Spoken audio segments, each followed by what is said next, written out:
ناظرین، یہودی حضرت یوسف علیہ السلام کی قبر مبارک ڈھونڈنے کے لیے اس قدر وقت، محنت اور پیسہ کیوں خرچ کر رہے ہیں؟ اس کا جواب بہت ہی حیران کر دینے والا ہے۔ یہودیوں نے جب حضرت یوسف علیہ السلام کی قبر پر قبضہ کر لیا تو انہوں نے قبر کھول کر تصدیق کرنا چاہی تو انہیں کیا نظر آیا جس نے یہودیوں کی چیخیں نکلوا دیں اور وہ اپنے تمام منصوبوں میں ناکام ہو گئے۔ آج میں آپ کو ان تمام سوالوں کے تفصیل کے ساتھ جواب دوں گی کہ حضرت یوسف علیہ السلام کی قبر کہاں پر ہے، ان کی قبر مبارک کی برکات سے یہودی کیا حاصل کرنا چاہتے ہیں، مسلمانوں کے ساتھ ان کی قبر پہ یہودیوں کا کیا جھگڑا ہے۔ ناظرین، حضرت یوسف علیہ السلام بنی اسرائیل کے ابتدائی پیغمبروں میں سے ہیں۔ حضرت یوسف علیہ السلام کے 10 بھائی سوتیلی ماں سے تھے اور ایک ہی بھائی سگا تھا جو ان کی اپنی ماں کے بطن سے پیدا ہوا تھا اور ان کا نام حضرت بنیامین تھا۔ ان کے سب سے بڑے بھائی کا نام یہودا تھا، جس کی وجہ سے آج بھی یہودی قوم کا نام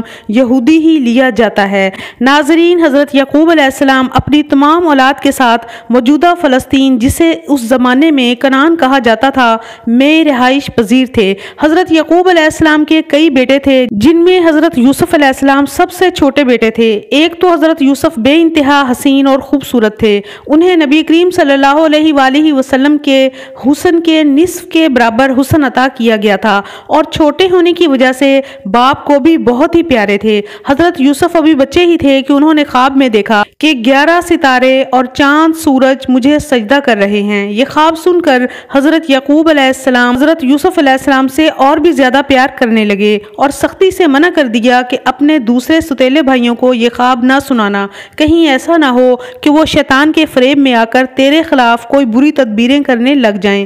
بھائیوں نے جب دیکھا کہ باپ کا پیار یوسف سے بہت بڑھ گیا ہے تو انہوں نے مل کر صلاح مشورہ کیا کہ یوسف علیہ السلام کا خاتمہ کر دیا جائے۔ سب نے مل کر باپ سے درخواست کی کہ یوسف کو ہمارے ساتھ باہر کھیلنے کودنے کے لیے بھیجا جائے، ہم اس کے بھائی اور خیر خواہ ہیں، ہم اس کی پوری حفاظت کریں گے۔ حضرت یعقوب نے کہا، مجھے اندیشہ ہے کہ تم اس کی حفاظت سے غافل ہو جاؤ گے۔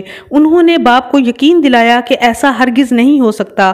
آخر باپ نے دل پر پتھر رکھ کر یوسف علیہ السلام کو بھائیوں کے ساتھ بھیج دیا۔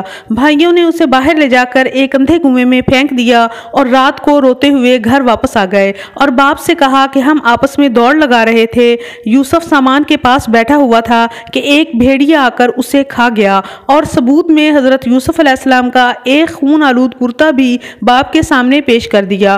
بوڑھے باپ کے لیے سوائے صبر و شکر کے چارہ ہی کیا تھا۔ حضرت یعقوب خاموش ہو گئے اور ان کی ساری عمر بیٹے کے فراق میں روتے گزر گئی۔ جس اندھے کنویں میں حضرت یوسف علیہ السلام کو پھینکا گیا تھا اس کے قریب ہی ایک قافلے نے پڑاؤ کیا۔ ان میں سے جب ایک آدمی ڈول لے کر کنویں پر پانی پینے کے لیے آیا تو اس نے دیکھا کہ ایک حسین اور خوبصورت لڑکا کنویں میں گرا پڑا ہے۔ اس نے حضرت یوسف علیہ السلام کو باہر نکال لیا۔ جب یہ قافلہ مصر پہنچا تو مصر کے بادشاہ نے حضرت یوسف علیہ السلام کو چند درہموں کے عوض خرید لیا اور اپنی بیوی سے کہا کہ ممکن ہے اس سے ہمیں کوئی نفع پہنچے، ہم اسے اپنا بیٹا بنا لیتے ہیں۔ یہ قصہ قرآن کریم میں حضرت یوسف علیہ السلام کے نام سے منسوب سورہ یوسف میں مذکور ہے۔ مصر میں بطور غلام فروخت ہونے کے بعد مختلف مراحل، قید و بند کی صعوبتیں اور آزمائشوں سے گزرنے کے بعد حضرت یوسف علیہ السلام وزیر خزانہ بن گئے اور انہیں اللہ رب العزت نے نبوت بھی عطا فرما دی۔ اس کے بعد حضرت یوسف علیہ السلام نے اپنے باپ اور بھائیوں کو بھی اپنے پاس بلا لیا تھا۔ حضرت یوسف علیہ السلام کی جب وفات ہوئی تب وہ موجودہ مصر میں ہی رہائش پذیر تھے۔ حضور اکرم صلی اللہ علیہ وآلہ وسلم کی حدیث ہے کہ آپ صلی اللہ علیہ وآلہ وسلم نے فرمایا، جب کلیم اللہ بنی اسرائیل کو لے کر چلے تو راستہ بھول گئے، 1000 کوشش کی لیکن راہ نہ ملی۔ آپ نے لوگوں کو جمع کر کے پوچھا کہ یہ کیا اندھیرا ہے؟ تو علماء بنی اسرائیل نے کہا، بات یہ ہے کہ حضرت یوسف علیہ السلام نے اپنے آخری وقت میں ہم سے عہد لیا تھا کہ جب مصر سے چلیں تو آپ کے تابوت کو بھی یہاں سے اپنے ساتھ لیتے جائیں۔ حضرت موسیٰ علیہ السلام نے دریافت فرمایا کہ تم میں سے کون جانتا ہے کہ حضرت یوسف علیہ السلام کی قبر کہاں ہے؟ سب نے انکار کر دیا، ہم نہیں جانتے، ہم میں ایک بڑھیا کے سوا کوئی بھی آپ کی قبر سے واقف نہیں ہے۔ آپ نے اس بڑھیا کے پاس آدمی بھیج کر اسے کہلوایا کہ مجھے حضرت یوسف علیہ السلام کی قبر دکھلا۔ بڑھیا نے کہا، ہاں دکھلاؤں گی، لیکن پہلے اپنا حق لے لوں۔ حضرت موسیٰ علیہ السلام نے کہا، تو کیا چاہتی ہے؟ اس نے کہا، جنت میں آپ کا ساتھ مجھے میسر ہو۔ آپ علیہ السلام پر اس کا یہ سوال بہت بھاری پڑا۔ اس وقت وحی آئی کہ اس کی بات مان لو۔ اس کی شرط منظور کر لی گئی۔ وہ بڑھیا حضرت موسیٰ علیہ السلام کو ایک ایک جھیل کے پاس لے گئی اور کہا اس کا پانی نکالو۔ پانی نکال دیا گیا اور زمین نظر آنے لگی تو کہا اب یہاں سے کھودو۔ کھودنا شروع کیا تو قبر ظاہر ہو گئی۔ حضرت موسیٰ علیہ السلام تابوت اپنے ساتھ فلسطین لے آئے۔ اس کے بعد سے تاریخ میں کوئی ثبوت نہیں ملتا کہ حضرت موسیٰ علیہ السلام نے فلسطین میں حضرت یوسف علیہ السلام کے تابوت کو کہاں دفن کیا تھا۔ فلسطین میں ایک شہر ہے جس کا نام نابلس ہے۔ نابلس پر قبضے کے لیے فلسطینیوں اور یہودیوں میں 50 سال تک لڑائی جاری رہی اور تقریباً 20 سال پہلے یہودیوں نے نابلس پر قبضہ کر لیا۔ نابلس میں اس قدر شدید لڑائی کی ایک وجہ یہ بھی تھی کہ نابلس میں ایک مزار ہے جس کے بارے میں یہودیوں کا عقیدہ یہ ہے کہ وہ مزار حضرت یوسف علیہ السلام کا ہے۔ مسلمانوں کا کہنا ہے کہ یہ ایک مسلمان بزرگ کا مزار ہے جن کا نام بھی یوسف ہی تھا۔ جب یہودیوں نے اس شہر میں قبضہ کر لیا اور جب وہ مزار یہودیوں کے قبضے میں آ گیا تو انہوں نے اس بات کی تسلی کرنے کے لیے کہ کیا یہ مزار واقعی یوسف علیہ السلام کا ہے اس کی کھدائی شروع کر دی، اور کھدائی کے دوران یہودیوں کو خوفناک حالات کا سامنا کرنا پڑا۔